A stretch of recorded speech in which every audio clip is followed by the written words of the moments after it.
नमस्कार दोस्तों, मेरा नाम है प्रदीप चौहान। बात समझनी है तो पूरी सुननी होगी। अरे कहाँ है?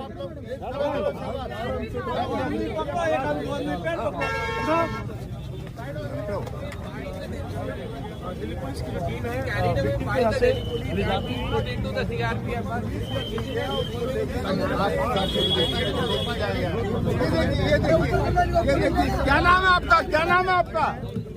क्या नाम है आपका? ये दृश्य न पाकिस्तान का है, न बांग्लादेश का है, न अफगानिस्तान का है और न ही नेपाल का है। ये दृश्य हमारे हिंदुस्तान का है। वही हिंदुस्तान जो किसी वक्त सर्वधर्म स्वभाव के ज़रिए पूरी दुनिया में मानवता का मैसेज देता था। आज उस हिंदुस्तान में एक रेप विक्टिम जिसके साथ दुष्कर्म हुआ, जिसकी ज़िंदगी बर्बाद हुई, वो अपने साथ हुए दुराचार के खिलाफ, अत्याचार के खिलाफ इंसाफ के लिए सड़क पर उतरती है तो उसे इस तरह से घसीट कर ले जाया जाता है, जबकि जो दुराचारी है उसे अदालत बाइज्जत बरी कर देती है। अदालत, मुझे समझ नहीं आता कि वो जो जज साहब हैं वो क्या सोच के फैसला दिया। कोई बेल नहीं दी, सज़ा ही सस्पेंड कर दी, और जब जो बेचारी उससे प्रभावित है, जिसकी ज़िंदगी बर्बाद हुई, उसे इस तरह से घसीटा जाता है। एक देश और है, इसी देश की एक और कहानी है। दूसरी कहानी यह है कि इस देश के आर्थिक विकास में जिसने सबसे अहम योगदान दिया वो कोई अंबानी, अडानी, टाटा, बिरला थोड़ी है। इस देश की आर्थिक स्थिति मजबूत की स्मॉल एंड मीडियम इंडस्ट्रीज़ वालों ने। इसीलिए सरकार ने एक बाकायदा डिपार्टमेंट भी खोला, मिनिस्ट्री खोली, MSME, medium small and micro industries, क्योंकि जॉब क्रिएशन हो, देश में आर्थिक स्थिति मजबूत करना हो, छोटे छोटे प्रोडक्ट्स एक्सपोर्ट हो, ये सब में बहुत अहम रोल अदा किया था। लेकिन आज सबसे ज़्यादा अगर कोई रो रहा है तो वही MSME वाले जो उद्योगपति हैं, जो बिजनेसमैन हैं या दुकानदार हैं, छोटे दुकानदार, वो रो रहे हैं। क्योंकि बड़े साहब लोगों के लिए तो जंगल, हवा, पानी सब कुछ फ्री में है, सब कुछ अवेलेबल है। आपने आजकल को मीम सुना होगा, जगजीत सिंह की गज़ल पे चल रहा है कि हम लोगों का बिजनेस लगभग ख़त्म हो गया सर। मैंने 10 साल पहले आपको उत्तराखंड में सुना था, आप ये कह रहे थे कि मोदी जी की पॉलिसी छोटे दुकानदारों को ख़त्म कर रही है, बड़े उद्योगपतियों को दे रही है। उस टाइम सर मुझे भरोसा नहीं था आपकी बात पे। मुझे ऐसा लगता था मैं जे कॉलोनी में बैठा हूँ, मेरी दुकान पे ये बड़े लोग क्या करेंगे।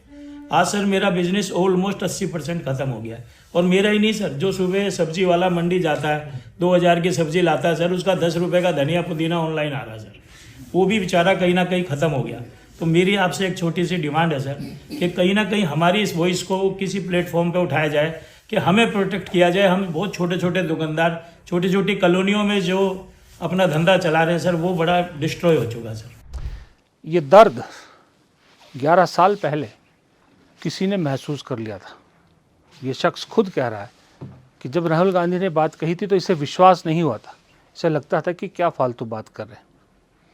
आज फिर सच साबित हुआ। राहुल गांधी कहते होंगे ना कि मेरे शब्द को याद रखिएगा, मेरे शब्दों को याद रखना, क्योंकि अब तो मैं तो गिनती भूल गया हूँ कि कितनी बातें उनकी सही निकल गई हैं। आपको याद हो तो कमेंट बॉक्स में लिखिएगा ज़रूर। ये एक और उसका उदाहरण है।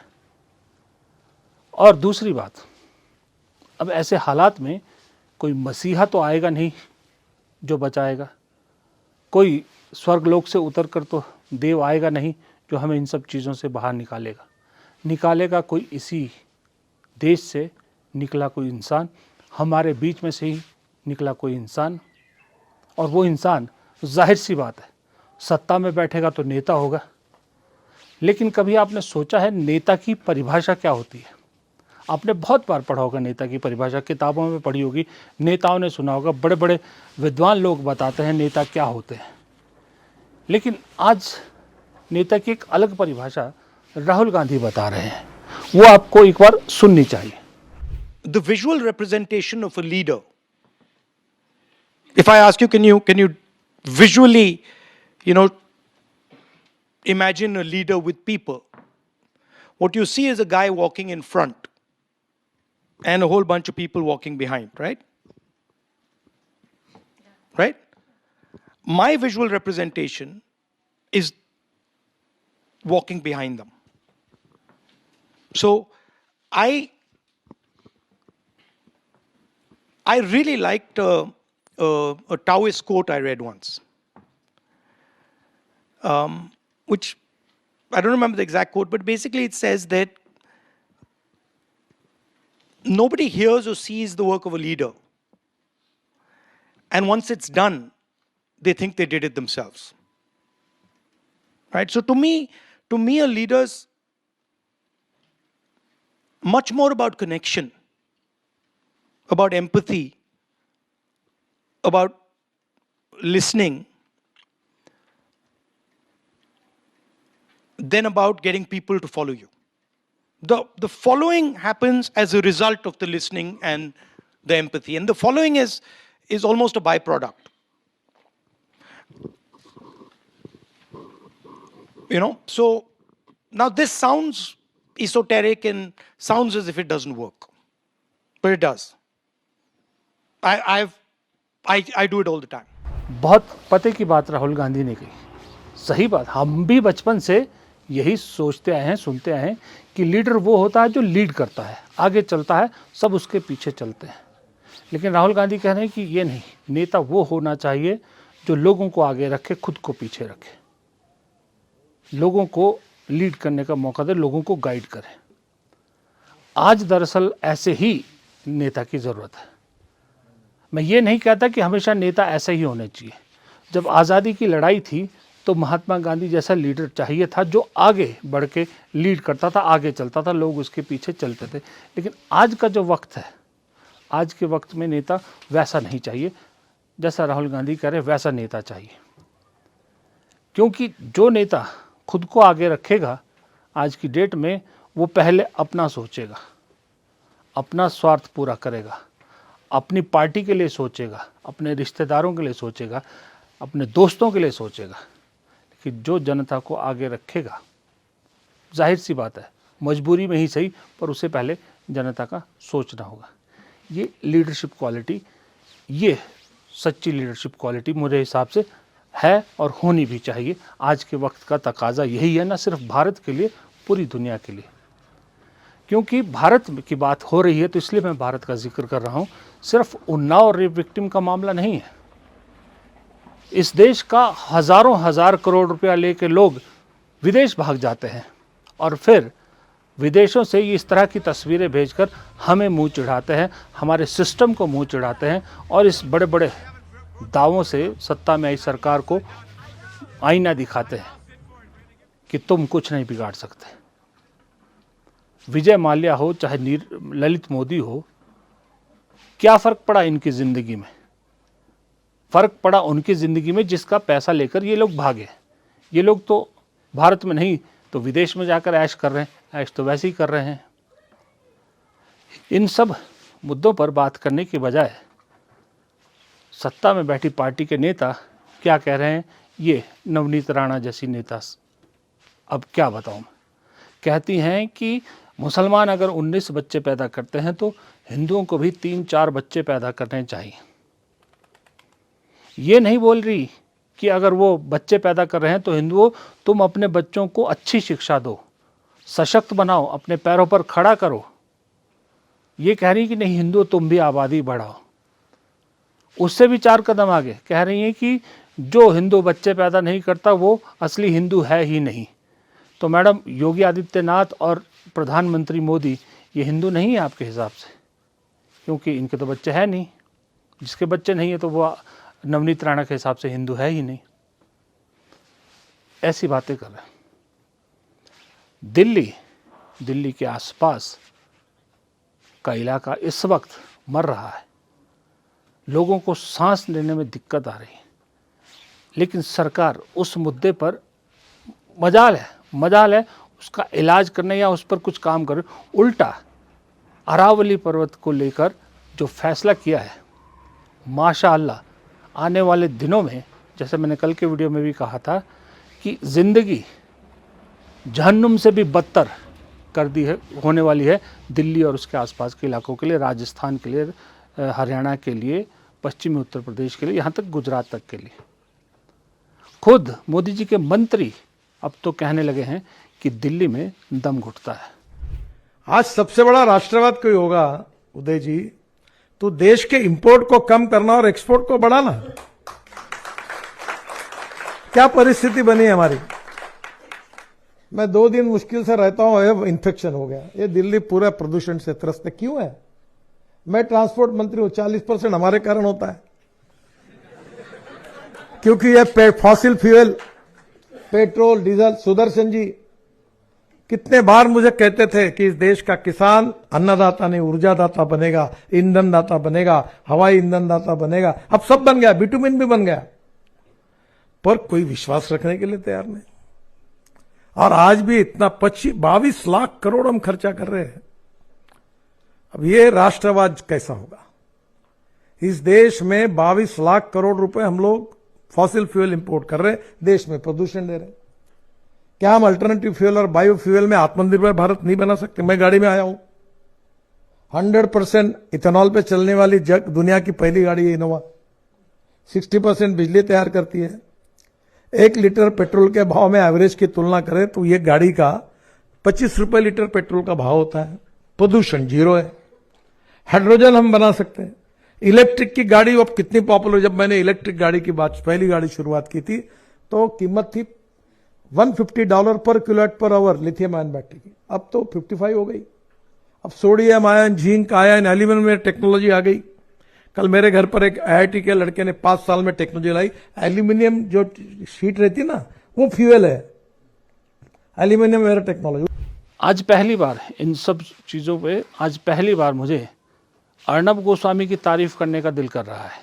हालांकि आपने 3-4 दिनों से देखा होगा अर्नब गोस्वामी बहुत छाए हुए हैं, क्योंकि सरकार से जो सवाल पूछ रहे हैं वही तो मीडिया का काम है। अर्नब गोस्वामी ने अरावली हो, ये कुलदीप सेंगर का मामला हो या दूसरी चीज़ प्रदूषण का मामला हो, क्या तीखे सवाल खड़े किए। ये अर्नब गोस्वामी थे उस वक्त जिसे मैं भी जानता था। अब ये टेम्परेरी फेस है या परमानेंट फेस है मैं ये नहीं कह सकता, क्योंकि अर्नब गोस्वामी जैसी प्रजाति पर इतनी जल्दी भरोसा भी नहीं कर सकते। लेकिन फिलहाल जो कर रहे हैं वो तो ज़बरदस्त कर रहे हैं, सही कर रहे हैं। यही मीडिया का रोल भी है। अभी क्यों कर रहे हैं ये तो मुझे नहीं पता, लेकिन अगर अर्नब गोस्वामी जैसे 2-4 लोग इस तरह के मेन मीडिया में सवाल उठाने लगे जो 2014 से पहले किया करते थे, तो मुझे दुख नहीं होगा कि हमारा जो डिजिटल प्लेटफॉर्म है या अल्टरनेट मीडिया है इस पर लोग हमें देखना कम भी कर दें तो कोई फ़र्क नहीं पड़ता। कम से कम हमारी आने वाली पीढ़ी के लिए कुछ तो बचेगा, इसी पे संतुष्टि है। इसलिए मैं अर्नब गोस्वामी को फ़िलहाल अर्नब गोस्वामी की तारीफ़ कर रहा हूँ।